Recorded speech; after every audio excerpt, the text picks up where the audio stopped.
বাবারে বাবারে, কি গরমে! কই গো গিন্নি, একটু জল দাও তো।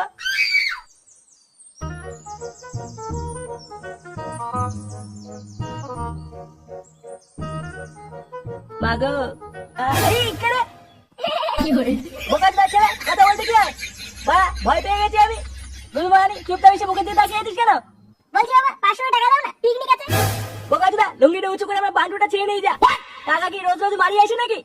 বোকা চোদা, নুন আনতে পান্তা পুরো, উনি আবার 500 টাকা নেবে। আমি তো জানি না আমার পিকনিকে 500 টাকা লাগবে।